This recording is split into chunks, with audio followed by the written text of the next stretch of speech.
తెలంగాణ రాష్ట్ర ఆవిర్భావ దినోత్సవ వేడుకలు ఈసారి చాలా ఘనంగా నిర్వహించబోతుంది. తెలంగాణ ప్రభుత్వం జూన్ 2వ తేదీన మొత్తం కూడా తెలంగాణ రాష్ట్ర వ్యాప్తంగా కూడా వేడుకలు చాలా ఘనంగా జరగబోతుంది. ఈ తరుణంలో తెలంగాణకి సంబంధించినటువంటి అధికారిక గీతం ఇది జై జై హే తెలంగాణ అంటూ వందశ్రీ గారు రాసినటువంటి ఏదైతే పాట ఉందో అది ఈసారి అధికారికంగా దాన్ని ప్రకటించబోతున్నారు. అయితే ప్రస్తుతం ఈ పాట కొంత వివాదాస్పదమైన పరిస్థితి అయితే ఉంది. ఎందుకంటే దీన్ని ఎంఎం కీరవాణి ఎవరైతే ఉన్నారో ఆయన దీన్ని కంపోజ్ చేయడం ఇప్పుడు తెలంగాణ వాదులకు మాత్రం ఇది ఎవరు కూడా హర్షించదగ్గటువంటి పరిస్థితి లేదు. ఎందుకంటే తెలంగాణ కవులు ఎంతోమంది మ్యూజిషియన్స్ ఎంతోమంది కళాకారులు ఉంటే కీరవాణితో చేయించడం ఏంటి అనేది ఇక్కడ ప్రశ్నార్థకంగా అందరూ ప్రశ్నిస్తున్న పరిస్థితి అయితే ఉంది. అయితే తెలంగాణ ఉద్యమంలో చాలా క్రియాశీలకంగా పనిచేసినటువంటి ప్రొఫెసర్ కోదండరామ్ గారు ఉన్నారు.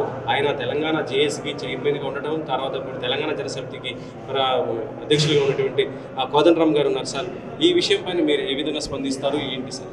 ఈ దానిపైన నాకు మాట్లాడదలుచుకున్నాను ప్రస్తుతానికైతే. ఆ పాట అయితే ముందు జాతీయ గీతంగా రాని, అది చాలా కీలకమైన విషయం.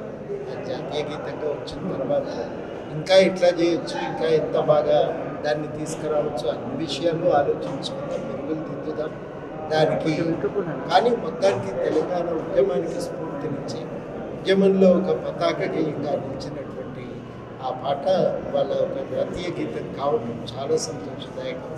ఇంతవరకు ఎవరు ఇవ్వనటువంటి ఒక గుర్తింపు. మేము ఎన్నోసార్లు ఇది జాతీయ గీతంగా ప్రకటించుకొని పాడుకున్నాం తెలంగాణ వ్యాప్తంగా. ఇవాళ అధికారికంగా దానికి ఒక గుర్తింపు దొరకటం, ఇవాళ దాన్ని పాడుకోవాల్సిన అవసరం కలగటం చాలా సంతోషం. అంతకుమించి దీనిపై నేను ఇంకేమీ మాట్లాడదలుచుకున్నాను. అంటే తెలంగాణ కళాకారులు ఎంతోమంది ఉన్నారు. ఈ పీఠాయిలో ఇది అధికారిక పదం. దాని గురించి ఇంకేమీ మాట్లాడదలుచుకున్నాను. మిగతా ఏవైనా తర్వాత ఇది అంటే ఈ గీతం పైన ప్రస్తుతం అయితే తను ఏం మాట్లాడదలుచుకోలేదని కూడా ఆయన చెప్తున్నారు. ఎందుకంటే ప్రస్తుతం ఇది అధికారికంగా వస్తున్నటువంటి గీతం కాబట్టి వచ్చిన తర్వాత ఏదైనా మార్పులు చేరుకుంటే ఆ తర్వాత చూద్దామని కూడా చెప్తున్నారు. రాజుతో వెంకట టీవీ.